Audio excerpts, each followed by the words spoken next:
अस्सलाम वालेकुम students, lecture 16.1 के साथ हम आपके सामने हाजिर हैं। इलेक्ट्रिसिटी के बारे में हमने इस चैप्टर में पढ़ना है और इलेक्ट्रिसिटी स्टार्ट करने से पहले हमें चार्ज के बारे में एक कॉन्सेप्ट का होना ज़रूरी है। Charge basically disturbance in the quantity of electron होता है, क्योंकि किसी भी एटम में इलेक्ट्रॉन और प्रोटॉन की तादाद बराबर होती है। इलेक्ट्रॉन पे नेगेटिव चार्ज होता है, प्रोटॉन पे प्लस चार्ज होता है। फ़र्ज़ करें कि एक एटम में दो प्रोटॉन्स हैं, दो इलेक्ट्रॉन्स हैं। एक इलेक्ट्रॉन अगर वहाँ से निकल गया तो सिर्फ एक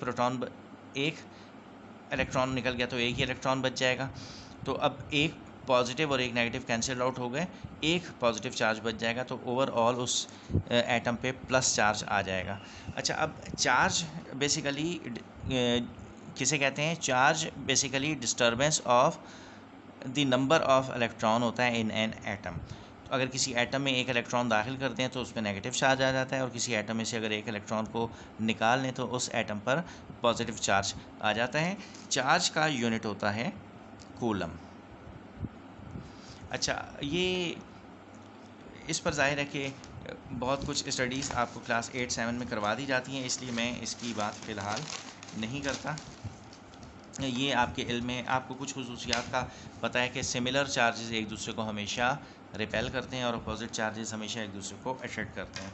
इन खुसूसियात के हवाले से एक साइंटिस्ट ने कुछ काम किया था जिनका नाम है कूलम्स लॉ। उन्होंने एक्सप्लेन किया था और ये बहुत ज़्यादा मुतासिर थे सर आइज़ैक न्यूटन से। तो इन्होंने जो लॉ डिफ़ाइन किया था वो आइज़ैक न्यूटन से मुतासिर होकर किया था। इन्होंने कहा कि अगर दो चार्जेस एक दूसरे से फासला आर पे रखे जाएँ, इन दोनों के दरमियान डिस्टेंस आर हो, तो इन दोनों के दरमियान या तो अट्रैक्टिव फोर्स पाई जाएगी या रिपल्सिव फोर्स पाई जाएगी। ठीक है, जो भी फोर्स पाई जाएगी वो डायरेक्टली प्रोपोर्शन होगी Q1 और Q2 के प्रोडक्ट के। एक बात तो ये हो गई कि इन दोनों में से किसी एक चार्ज में भी अगर इजाफा करेंगे तो उसका ओवरऑल फोर्स पे इम्पैक्ट आएगा। दूसरी बात उन्होंने ये की कि ये जो फोर्स होगी वो डायरेक्टली प्रोपोर्शन होगी इन दोनों के दरमियान डिस्टेंस के स्क्वायर के। ठीक है, तो अगर डिस्टेंस बढ़ाएंगे तो फोर्स में कमी वाक़ई होगी, डिस्टेंस कम करेंगे तो फोर्स में इजाफा वाक़ई होगा। ठीक है, अच्छा, अब ये इन दोनों इक्वेशंस को कंबाइन कर दें तो F is directly proportion to, ये जब दो इक्वेशंस को कंबाइन करते हैं तो उनका एक रूल ये होता है कि कम से कम एक साइड उनकी एक जैसी हो, यानी लेफ़्ट साइड पे दोनों के F लिखा हुआ है तो ये इक्वेशन कंबाइन हो सकती है। और जब कंबाइन करते हैं तो इन दोनों राइट साइड के दोनों जो वैल्यूज़ हैं इनको आपस में मल्टीप्लाई करते हैं। जब मल्टीप्लाई करेंगे तो Q1 ऊपर है, ये 1 से मल्टीप्लाई होगा, Q1 Q2 आ जाएगा, और R नीचे है तो ये नीचे आ जाएगा। और अब इस साइन को जब हटाते हैं तो F is directly proportion to, अच्छा, ये साइन जब हटता है तो इक्वल एंड कांस्टेंट आ जाता है, आगे है Q1 Q2 upon R square. और जब मैं इस कांस्टेंट की जगह यहाँ वैल्यू होती है K, Q1 Q2 upon R square होता है, K इज़ कांस्टेंट होता है, और इसका यूनिट क्या होगा? Unit of K। F क्योंकि इक्वल है K Q1 Q2 upon R square, K को यहीं रहने दें, F यहाँ आएगा, R ऊपर आ जाएगा, यहाँ डिवाइड हो रहा है इधर आके मल्टीप्लाई हो जाएगा, यहाँ ये मल्टीप्लाई हो रहे हैं इधर आके डिवाइड हो जाएंगे। देखिए, फोर्स का यूनिट होता है न्यूटन, R का यूनिट होता है मीटर, और मीटर के ऊपर ये स्क्वायर लगा हुआ है। चार्ज 1 क्योंकि पहला चार्ज है इसका यूनिट होगा कूलम, और ये चार्ज 2 ये भी चार्ज ही है, इसका यूनिट भी होगा कूलम। तो यूनिट क्या आ जाएगा? न्यूटन मीटर स्क्वायर, C से कूलम मल्टीप्लाई होगा तो ये कूलम स्क्वायर हो जाएगा। तो यूनिट ऑफ के होता है न्यूटन मीटर स्क्वायर पर कूलम स्क्वायर, ये तो इसका यूनिट है, और इसकी वैल्यू होती है के की वैल्यू होती है 9×10⁹ न्यूटन मीटर स्क्वायर पर कूलम स्क्वायर। ठीक है, तो ये यूनिट है इसकी, और ये कूलम्स लॉ है। तो अब आपने क्या करना है कि सबसे पहले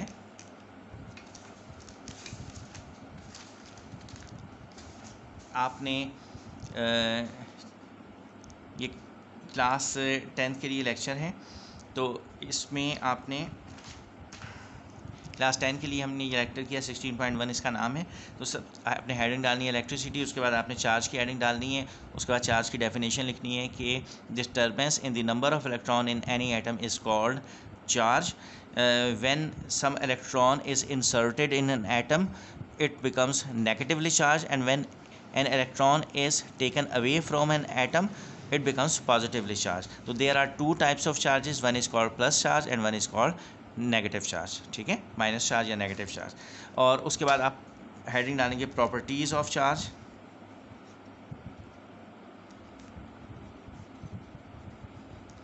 प्रॉपर्टीज़ ऑफ चार्ज में आप लिखेंगे कि similar charges repel each other, opposite charges attract each other. बस दो प्रॉपर्टीज़ हैं, ये काफ़ी हैं, ठीक है. इसके बाद आप हेडिंग डालेंगे कूलम्स लॉ. और कूलम्स लॉ में ये जो मैंने स्टेटमेंट्स लिखे बगैर लिखा है, आपने पूरी स्टेटमेंट लिखनी है. अकॉर्डिंग टू कूलम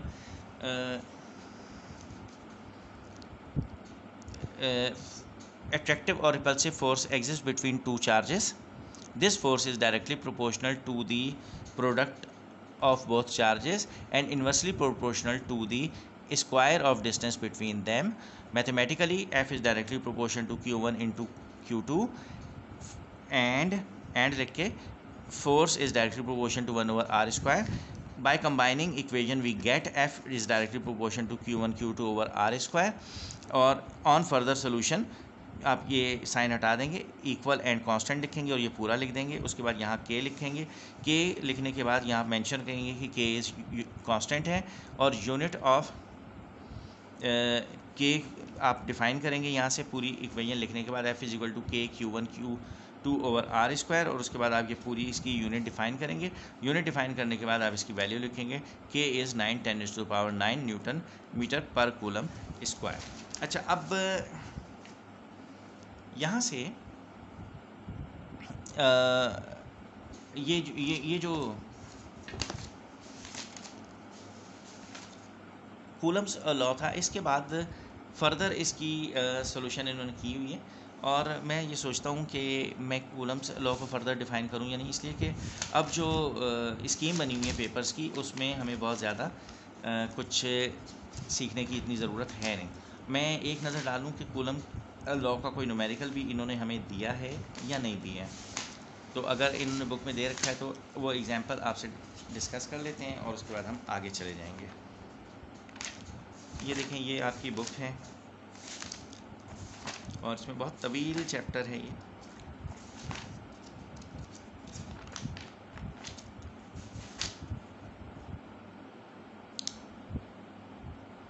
अच्छा, आपकी इस बुक में ये जो चैप्टर 16 है, इसमें कूलम्स लॉ का कोई न्यूमेरिकल नहीं दिया, ये इन्होंने बड़ा अच्छा कर दिया.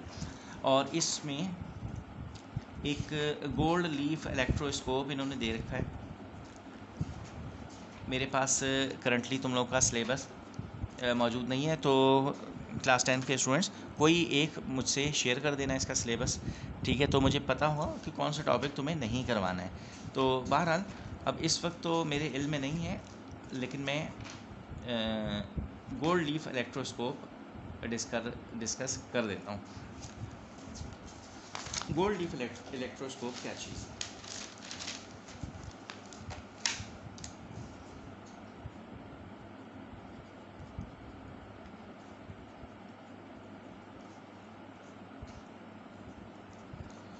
गोल्ड लीफ इलेक्ट्रोस्कोप एक इंस्ट्रूमेंट था जो कि चार्ज की पोलैरिटी समझते हैं, टाइप के प्लस वाला चार्ज है या माइनस वाला चार्ज, ये चेक करने के लिए इस्तेमाल किया जाता था. होता ये था कि एक आप समझ लो कि एक बॉटल ले लिया आपने बहुत बड़ी,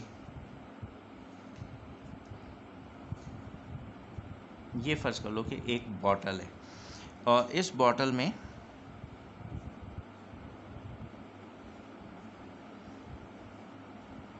ये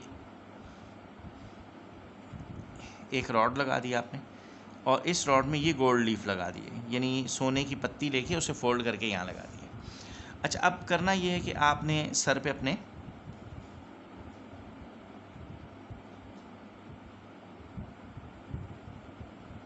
ये सर पे आपने ब्रश किया कंघी की. अब आपको नहीं पता है कि आप में प्लस चार्ज आया है इस कंघे पर या माइनस चार्ज आया है. तो आपने क्या करना है कि ये जो कंघा है इसको सर पे फेरने के बाद इस जगह पे लाके टच करेंगे, ठीक है. यहाँ उन्होंने बॉब सा लगाया हुआ था. अब ये कंघा यहाँ आप जब टच करते हैं तो इस कंघे के टच करने से अगर, अच्छा, ये जो गोल्ड लीफ यहाँ लगे हुए हैं ना, इन पे पहले से पॉजिटिव चार्ज लगा के रखते थे. सिमिलर चार्ज होता था, इससे क्या होता है कि ये एक दूसरे से दूर हट जाते हैं. अब आपने कंघा जब लगाया, अब फ़र्ज़ करें कि ये कंघा लगाया आपने, जैसे ही आप अपना कॉम इस पे आके लगाते हैं, अगर तो ये वाली पत्तियाँ एक दूसरे से दूर हट जाएँ तो इसका मतलब ये है कि इस कंघे पे पॉजिटिव चार्ज है जो फर्दर इसके ऊपर आके डिपॉजिट हुआ है, तो मज़ीद जब पॉजिटिव चार्ज आएगा तो रिपल्सिव फोर्स बढ़ जाएगी और फोर्स बढ़ने से ये और दूर हट जाएंगे। लेकिन अगर इस कंघे पे नेगेटिव चार्ज हुआ तो क्या होगा कि वो इस पॉजिटिव को अट्रैक्ट कर लेगा, तो पॉजिटिव चार्ज जंप करके इस कंघे पे आ जाएगा, उससे पॉजिटिव चार्ज कम हो जाएगा तो ये पत्तियाँ एक दूसरे के करीब हो जाएंगी। तो अगर तो किसी ऑब्जेक्ट को यहाँ रखें और उसको यहाँ रखने से ये पत्तियाँ एक दूसरे से दूर हट जाएँ तो इसका मतलब है इस पे पॉजिटिव चार्ज है, और अगर ये दो पत्तियाँ एक दूसरे के करीब आ रही हैं तो इसका मतलब इस पे नेगेटिव चार्ज है। तो गोल्ड लीफ इलेक्ट्रोस्कोप आपके कोर्स में अब शामिल है या नहीं है मुझे नहीं पता, अगर है तो फिर आप बुक में से इस पर नोट लिख लीजिएगा, और अगर नहीं है तो बस इसे अंडरस्टैंड कर लें, ये आपके लिए काफ़ी है। ठीक है, तो कल हम इंशाल्लाह इसके इलेक्ट्रिक फील्ड के हवाले से बात कर लेंगे। आज के लिए इतना काफ़ी है। थैंक यू बेटा, थैंक यू वेरी मच। तो आज आपने वो जो असाइनमेंट मैंने आपको बताया है कूलम्स लॉ तक उतना लिख देना है, बस ये आपके लिए काफ़ी है। थैंक यू बेटा, थैंक यू वेरी मच। अल्लाह हाफिज़।